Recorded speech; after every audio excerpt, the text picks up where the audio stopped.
In previous lectures, we've been building up to Fourier series.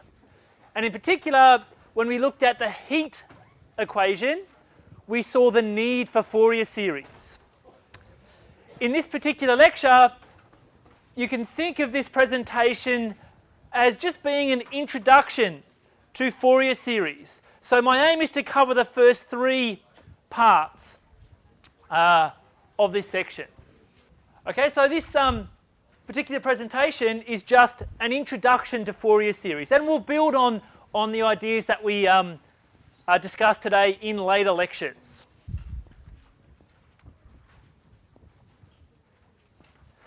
Okay, so this slide is actually from the section on the heat equation, where we had an introduction to the heat equation. And just to refresh your memory, the whole idea of Fourier series was born out of applications and the study of heat flow. So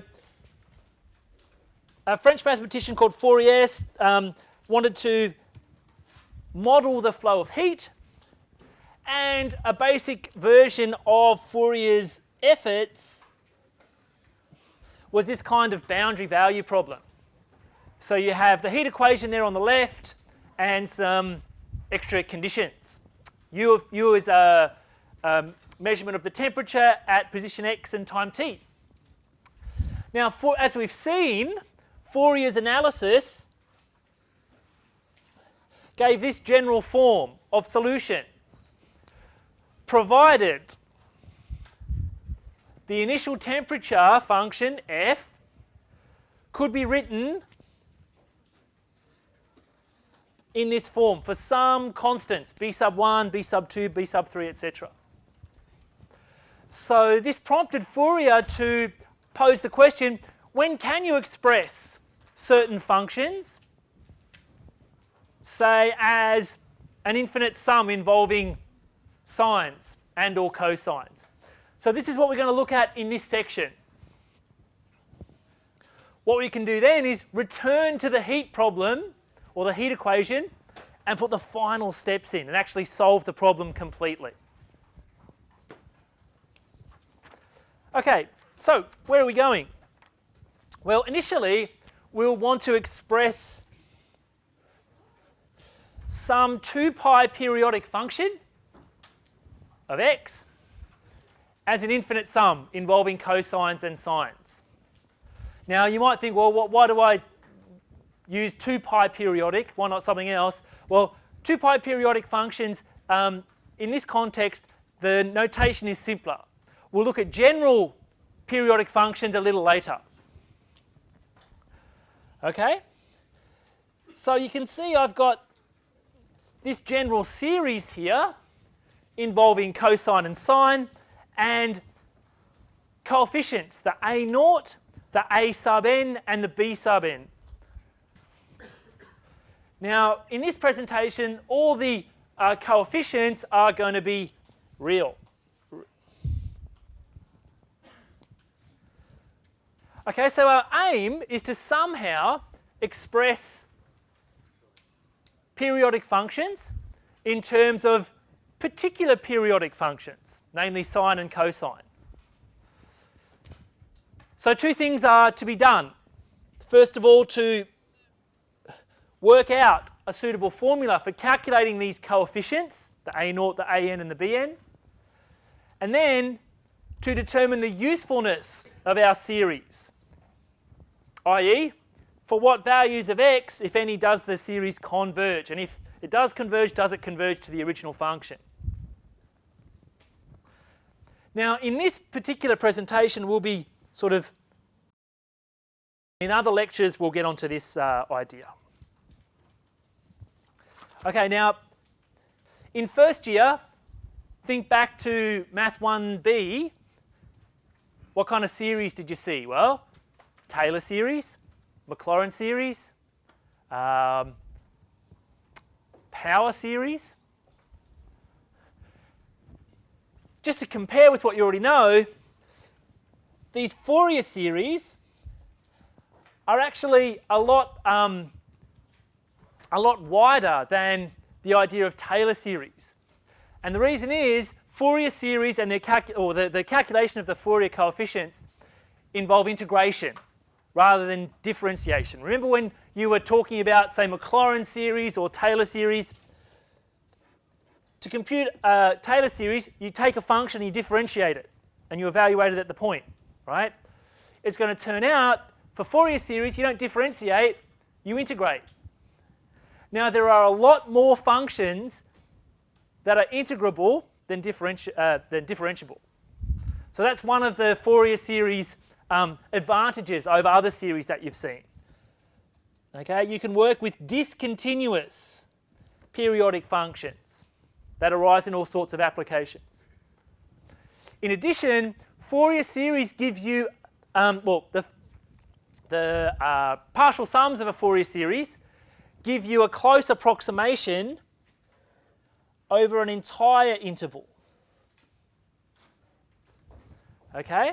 Whereas with Taylor polynomials or Maclaurin polynomials, the approximation is only good near the point of interest. If you move away, the approximation may not be so good. Okay? So the kinds of functions that we're going to look at are going to be periodic, piecewise continuous, and have a piecewise continuous derivative. Now, I have kind of mentioned piecewise continuity when we did Laplace transforms, but we'll talk a little bit more about that later. Okay, so let me give you a picture of what I mean. So this isn't in your notes, and don't worry about copying it down. But here's an example of a function. Say this red graph here, and the green graph is the first few terms of a Taylor series. You can see that the green graph is wrapped reasonably tightly around the red curve. Okay, and you can see that, well, actually, the green on this interval, say minus pi to pi, the green curve, just from looking at it, seems to be a reasonable approximation until you get to the endpoints. Okay?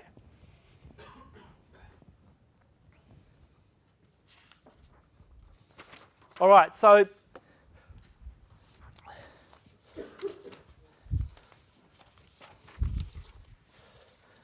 we're going to introduce a new idea called orthogonality. Suppose we have two real valued functions u and v, and they're defined on some interval, say x1 to x2. We can define what's known as an inner product on the interval I, just through the following. So what you do is, you've got two functions, you multiply them together, and then you integrate them over the interval. Okay, and using this kind of notation, when you see that, you just think, oh, inner product defined in that way. Now, we say that two functions, u and v, are orthogonal on some interval of interest if their inner product is 0. And for our investigation, a set of functions is said to be mutually orthogonal if each distinct pair of functions in the set is orthogonal. So let me give you some examples and show you what I mean. Suppose we're working on this interval here. Let's form, say, this set of functions and this set of functions. Now, it's claimed that this set of functions is mutually orthogonal. Okay? So what that means is if you multiply, say, that with that and integrate them over this interval, you'll get 0. If you take that and multiply by the next one, any one really, as long as you okay, the integral of the product's always 0. The same with this set. Take any two distinct functions in this set, multiply them together, integrate them from minus pi to pi, you'll get 0. In fact, we can go a little bit further. Obtain these important orthogonality conditions. Well, this is 0 when m and n are not equal, and it's pi when m equals n. This is 0 for all m and n.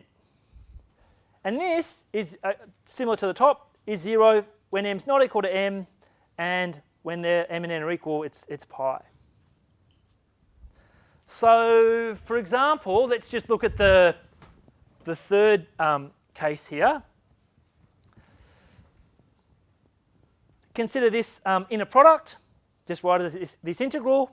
Go from a product to sum formula, and then you can integrate each of these terms individually, and when you plug in your pi and minus pi, you'll get 0.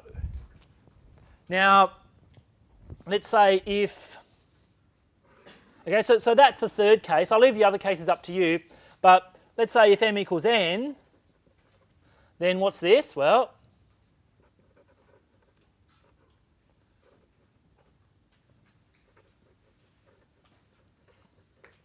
it's just the integral of a square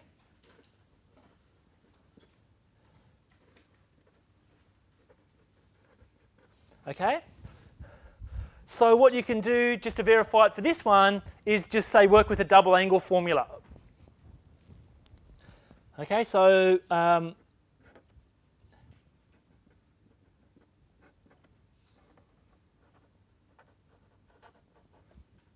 you can form the following integral, and then if you integrate this, you'll get pi. Okay? Now, you might think, well, why do I need to know this? What we're going to do is use these orthogonality conditions to formulate expressions for our A0, our AN, and our BN. Okay? So these are actually quite important for making our first few steps with our formulae for our Fourier coefficients. Okay.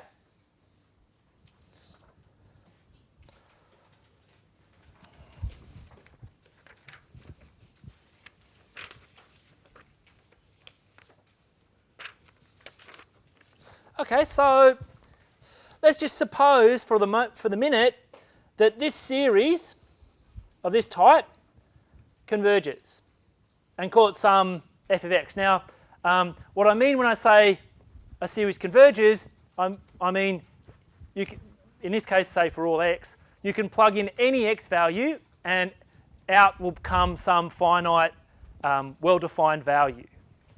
Okay? All right, so let's denote this function by this series here. What we're going to do now is determine these coefficients, formulas for these coefficients. Okay, and in particular, we're going to link with f of x. All right, well, let's get a sub naught first. Let's go up here and integrate. Okay, so put an integral sign there, move it inside the summation sign, and then I can come up with the following.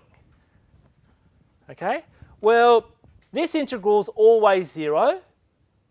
This integral's always 0. So actually, that just disappears. Okay, so what I can do then is just bring that 2 pi over to the other side.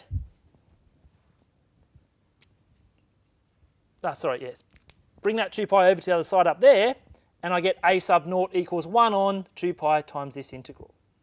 Okay, so this is the first important formula for our study. Given that we have a convergent Fourier series, and we know that it converges to some function f of x, a sub naught is just given by the integral of f of x divided by the length of the interval that we're integrating on. Okay? All right, so what else do we need? Well, we would like to get these coefficients here. We've got that one, but we like to get all of those as well. Well, the idea is very similar, except what we do is you go in here, multiply through by, say, cos every term by cos nx, where n some fixed positive integer, and then integrate term by term again. Okay? So multiply through by cos nx, and then integrate from minus pi to pi. Okay, well,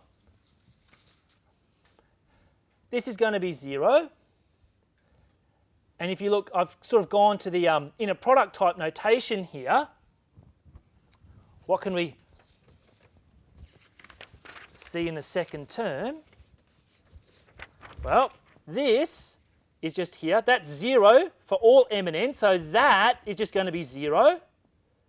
And what do we notice about this one? Well, that is here, and it's going to be 0 except when m equals n.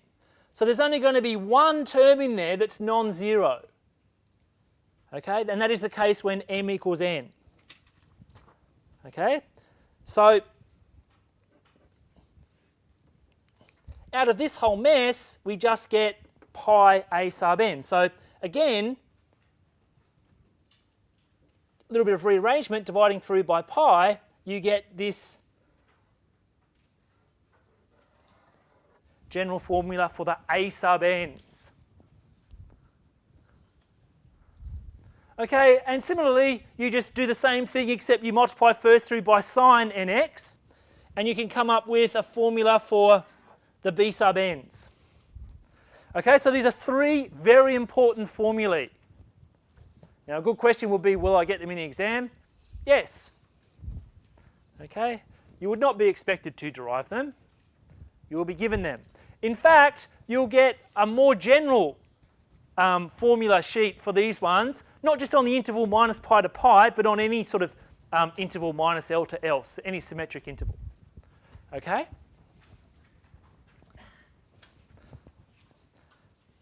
Now note that essentially to compute a Fourier series, okay, where are you? Come back here.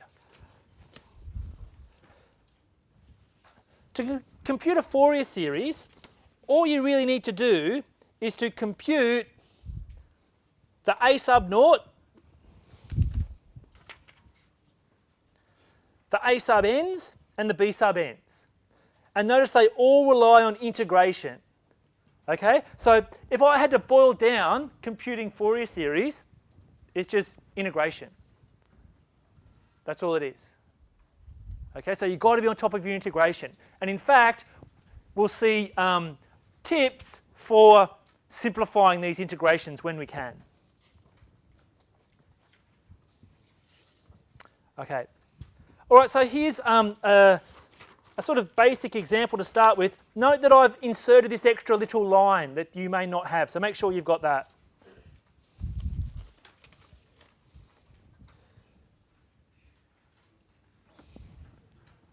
Okay, we've making the following assumption.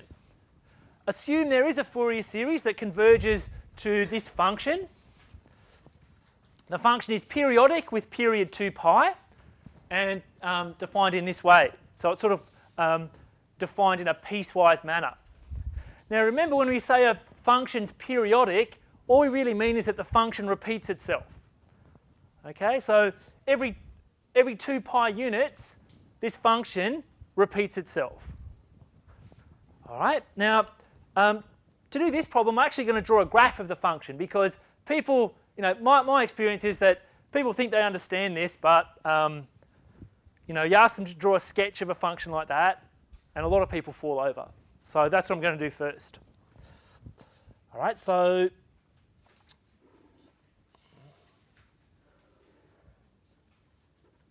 I'm going to draw my function.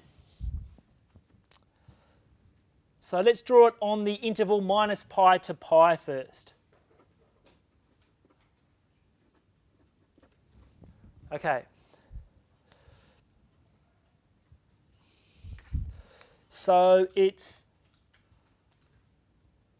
this function here for x between 0 and pi. It's 0 over here. And at the left-hand endpoint, it is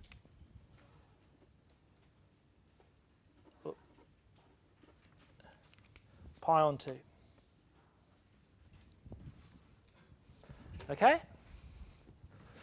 So let me just, actually that's probably not a great graph. So that should be pushed up a bit.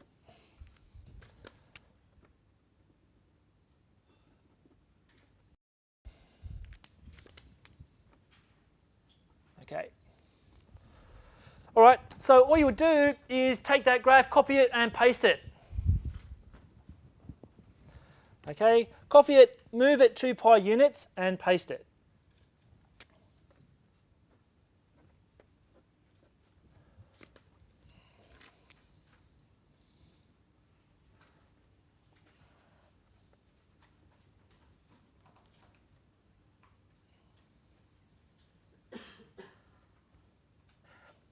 Okay, not a great graph, but hopefully you get the idea.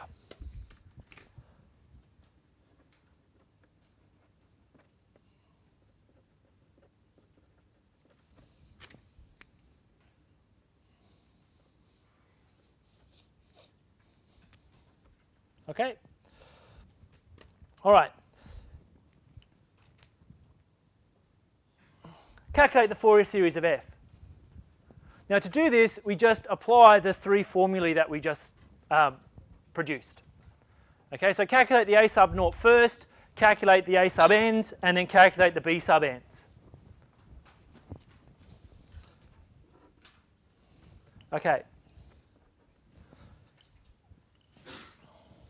Now, you might want to just draw a line down the center of your page here because there's a fair bit to write.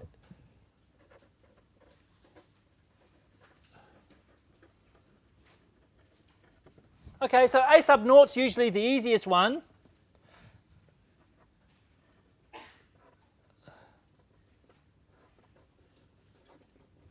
Now, one possible time-saving technique here is just interpret it as an area. Okay, so cover that up. This is just the area under this curve. So, you know, you can just look here and go, okay, well, it's a triangle. I can easily work out the area. And then, so,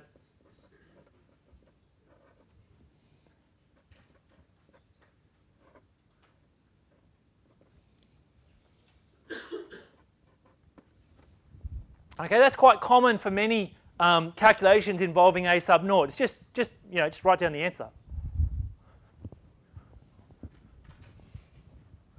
Okay, so a sub naught's calculated. Now a sub n, this is just the following, again using our formula.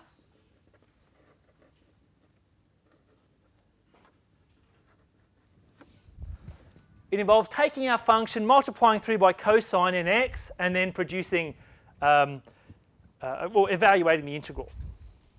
Okay, now notice we're integrating from minus pi to pi. And our function is kind of defined a few different ways depending on which part of the interval we're on. So what I do, I just break it up. So let's integrate, say, from minus pi to 0 first, and the function is just 0 there. But the real action is happening on the other part of the interval, where f of x is x.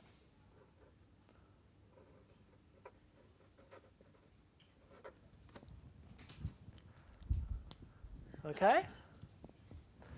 So now the first integral, of course, is going to be 0. What we would like to do now is knock over this integral here. So unfortunately, I think we're going to have to use integration by parts. So let's use integration by parts. So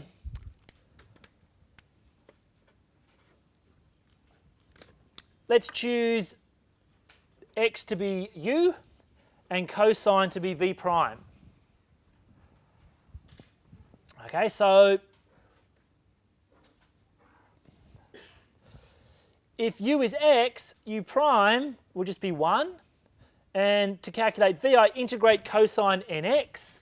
So v will be, with respect to x, so v will be 1 on n sine nx.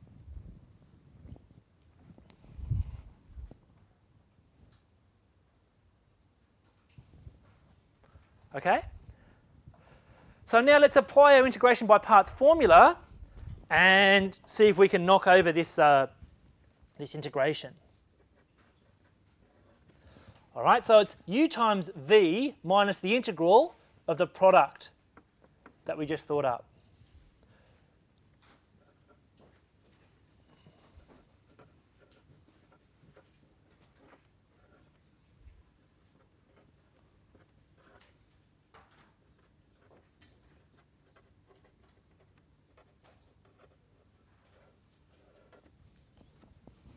Okay.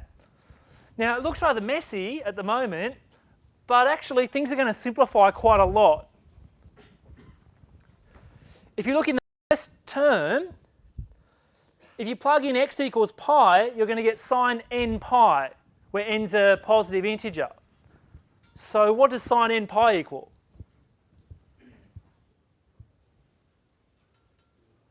0, right? What's sine of pi? Sine of 2 pi? Sine of 3 pi? 0. Okay? So even though this looks complicated, when you put in the n pi, we're just going to get lots of zeros. Right? And when you put in x equals 0, you're going to get 0 as well. So this first term is just going to give you 0. Now, we have to integrate that second term again, but at least it's not integration by parts. Okay? So to integrate here, I can bring that, say, that one on, no, I'll leave that there for the minute. When I integrate here, if I integrate sine nx, it's going to go to something like minus cosine nx, and I just want to divide by the n. Okay? So that minus sign will cancel each other out, and I'll get something like this.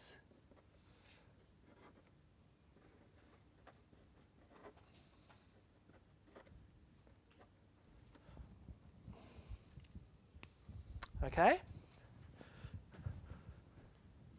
So now if I plug in, say, pi and 0 for x, I'll get something like this. I'll get cos n pi minus cosine of 0, which is just 1. Okay, well, can I simplify that any further?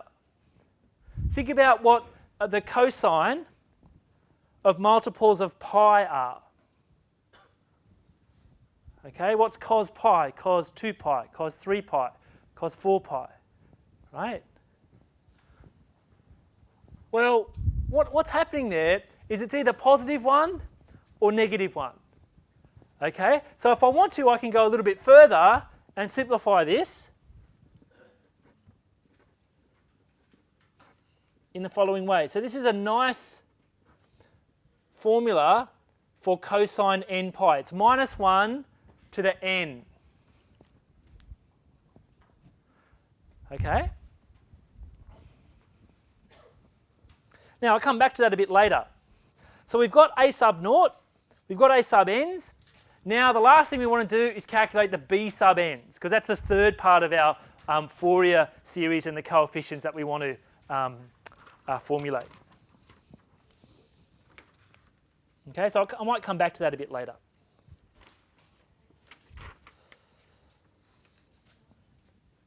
All right, the b sub n's are the following. Again, just using our formula.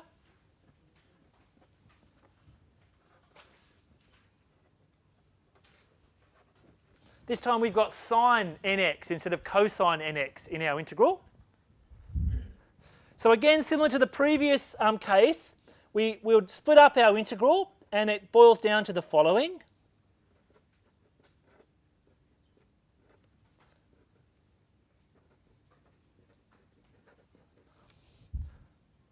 Okay?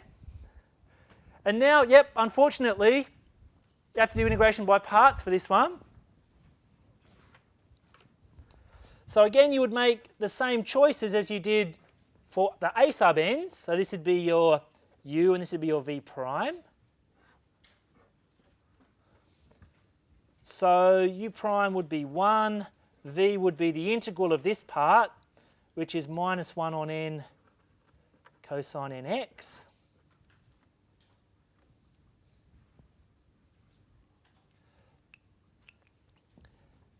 So if you integrate, again, you should get something like this.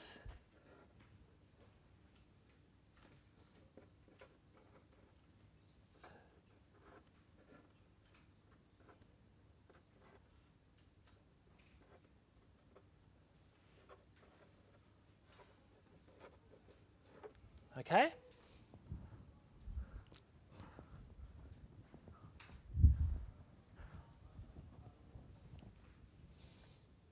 Now, when you integrate this, this part here, what are you going to get? You're going to get sines. Okay, the cosine's going to go to something like a sine. When you plug in 0 and pi for x, sine's always 0. Okay? So that second integral is just going to go to 0. So we can forget about that. This is where it's going to be more interesting. Well, when x equals 0 in here, I'm going to get 0 times that, so that's going to be 0. So the only thing that's going to add something non-trivial in here is when the case x equals pi. So this whole thing in here will go to 0 if you do another integration.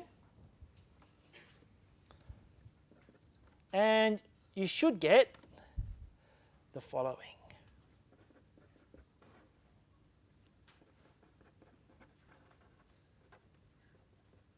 Okay, so the 0 term over there. Okay, now the pi's will cancel, and as we've seen, there's a nice little formula for cosine n pi. It's -1 all to the n.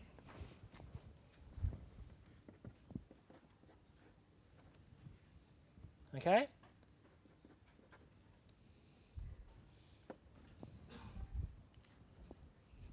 Okay, so we have formulated our three kinds of coefficients, our a sub naught, our a sub n's, and our b sub n's. Now we can write down our Fourier series. Okay? It was a fair bit of work, but here our a sub naught's that, our a sub n is that, which I'm going to simplify in a minute, and our b sub n is this. All right? Hence,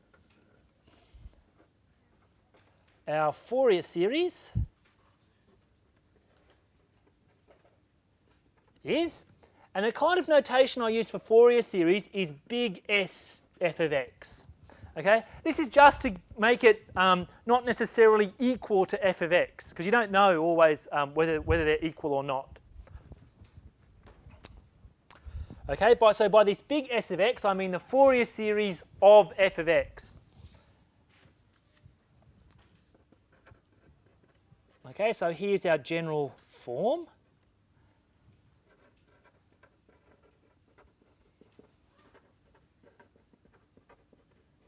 So let's just write this down with our particular a naught, a n, and b n.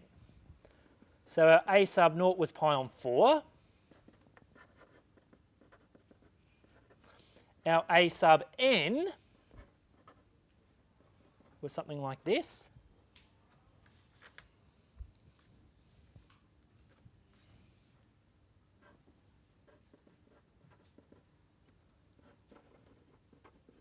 And our b sub n was just up here.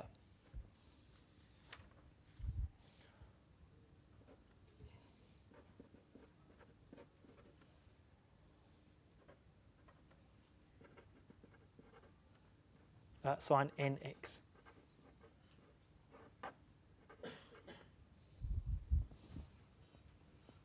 Okay.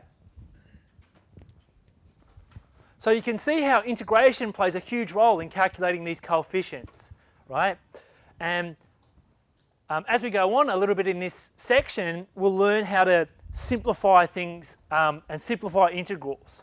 Okay, so you want to avoid integration if you can. Okay, when you can write down the answer, you should. Okay, now a couple of things about this series. I can actually simplify it a little bit more. Let me show you. I'm going to go back here now just for a second. What happens in this expression for a sub n? What happens if n is an even number here? What happens to this bracket? Becomes 0, right? So if n's even, all of these in our sum, all of these will be 0. So I'm adding in lots of zeros. So that doesn't, that doesn't seem very simple. What happens if n's odd here? Well, this will be -1, and I'll get, in brackets, -2. Okay? So sometimes what people do is go even one step further and simplify the following. So see if I can simplify this a bit. So what I'm going to do is break it up into two sums and just sum over specific values of n that give me a non-zero sum and. Okay?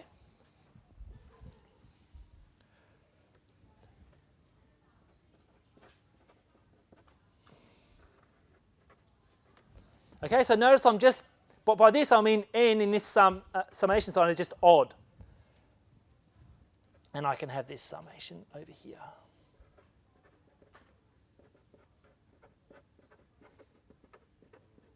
Okay? Now if I wanted to even go one step further, don't like this form because they want, 1, 2, 3, 4. I can just slightly change the variables here and write it in the following way. How can I always form an odd number? Well, let's replace n with something like 2k minus 1 or 2k plus 1, right?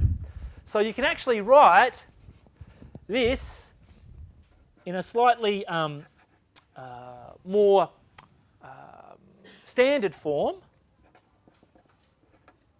by just going in here and replacing n with, say, 2k minus 1, an odd value.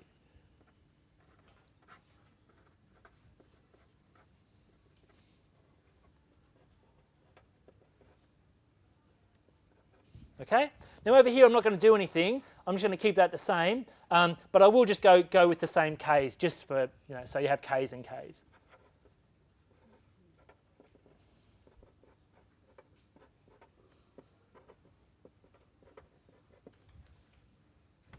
All right. Oh, n squared. Okay, let me adjust that. Thank you. So that should be an n squared there. Okay.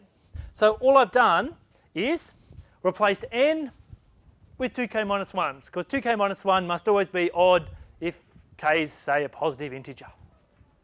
So the only reason I've gone from here to here is because this will sometimes give you 0, okay? Whereas this will never be 0, okay?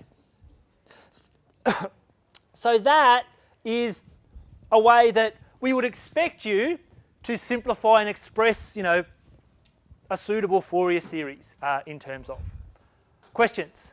So when you integrate that, cosine is going to go to something like sine. Shh. Okay, you're going to get a sine nx in there, plus or minus. Now, when you plug in x equals pi and x equals 0, you're going to get a sine n pi and sine 0. What's sine of n pi? What's sine of pi? 2 pi, 3 pi, 4 pi. It's always 0. That's a fairly standard question. Calculate the Fourier coefficients. Okay, and you do that through using integration. So here are some observations if there is a Fourier series that converges to a given function f. Firstly, the formulae that we developed for these Fourier coefficients are all derived from the values of f of x on this interval. And since our Fourier series involves a sum of periodic functions, namely cos nx and sin nx, with these sets of functions having a common period of 2 pi, you can show that the Fourier series must also be a function with period 2 pi, and this forces our f to also be periodic with the same period, 2 pi. Thus, the Fourier series converges for all x whenever it converges for x between minus pi and pi. Hence, f of x is determined for all x by its values in this particular interval. Now, I did say we'd have a look at general periodic functions. Suppose f has period, say, 2l instead of 2 pi. We use the 2l just for convenience. Just for convenience. Okay? In this case, we define the Fourier series through this notation. And the formulae for the coefficients are suitably adjusted. Now, just think about what we've just calculated. if big L equals pi, right, the L and the pi's will cancel here and here, and you'll be integrating from minus pi to pi. Okay, so these formulae then agree with what the previous example covered. Now these are the kinds of formats you'll get in your exam. Okay, you'll get this general formulae like this, not necessarily over minus pi to pi.